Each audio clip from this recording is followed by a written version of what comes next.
I rewatched Charles Oliveira versus Michael Chandler, understanding that Keith Peterson wasn't going to call out any of Michael Chandler's egregious fouls, and I have to say, this was one of the best performances of Charles Oliveira's entire career.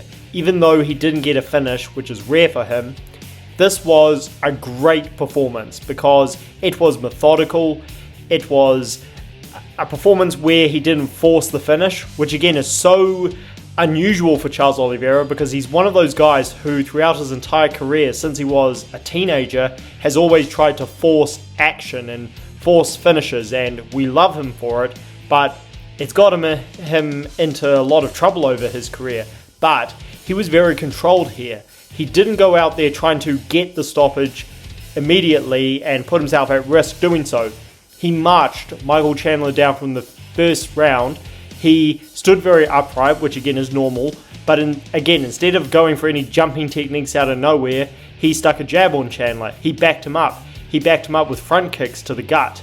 And anybody who's done any training in their lives will know those front kicks hurt, especially for a guy like Michael Chandler who's got a very unusual sized gut, and he was hating that. I mean, he turned Michael Chandler into the frickin' running man throughout that fight. Michael Chandler, this guy who always calls for his opponents to go toe-to-toe with him, was running for the hills like he was, again, Forrest Gump in there. It was crazy.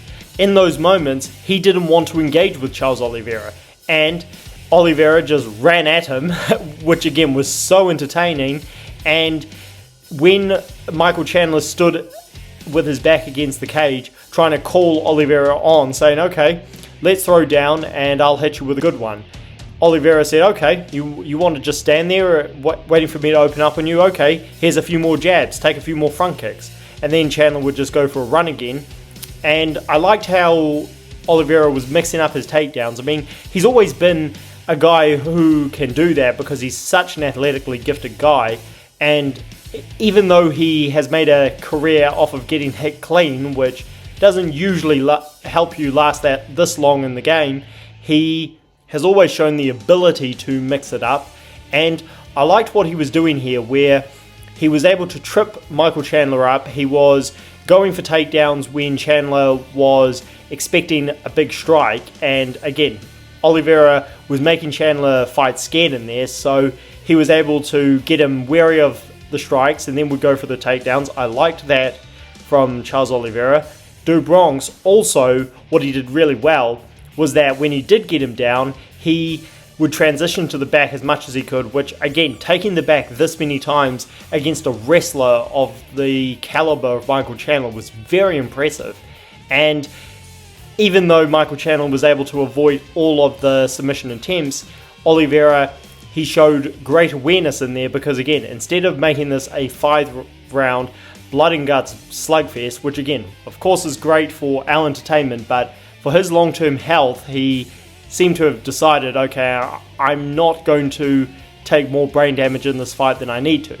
And again, that led to a few of the rounds being a bit slow by Charles Oliveira's standards, but this guy has given us so much entertainment, it was fine for him to do that. And again, when he backed Michael Chandler up and again had him running for the hills, had him fighting scared in there, then he would go for a flying knee. I liked how he was timing these uppercuts as Michael Chandler backed up, and as the fight was going on round by round, I thought, wow, this may have been the longest Charles Oliveira has gone in a fight without getting hit clean.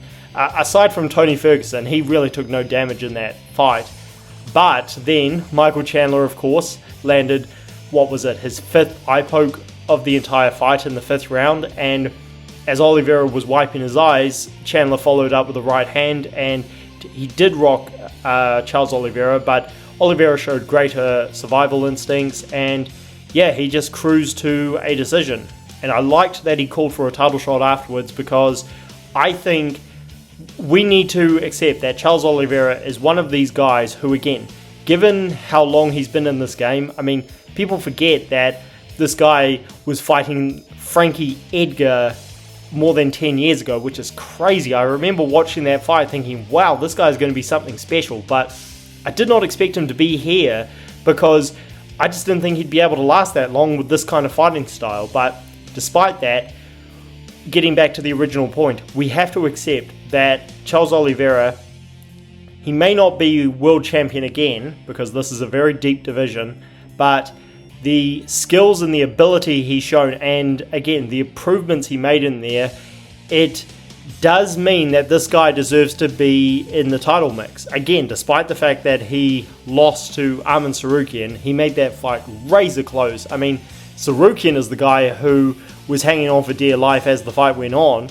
Oliveira, yes, he lost to Islam Makhachev, but I have to say, if he goes out there and fights controlled against Makhachev, like he did here, then I think that fight could turn out a little differently, because the first time I was just so befuddled by Oliveira's game plan, where he was shooting for takedowns when it really didn't make sense. I mean, why are you shooting for takedowns against Islam Makhachev?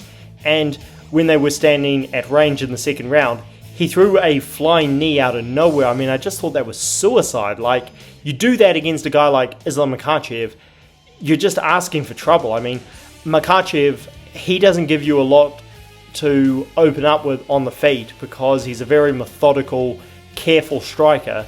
So that's the complete opposite, of course, to Michael Chandler. But Oliveira, I still felt could have done better. And again, I'm not saying he's going to beat Islam Makhachev with the improvements he made here, but I do think the fight could be more competitive. So yeah, I'm very excited to see Charles Oliveira fight for the belt again. I think he deserves it. And yeah, he was a company man taking this fight.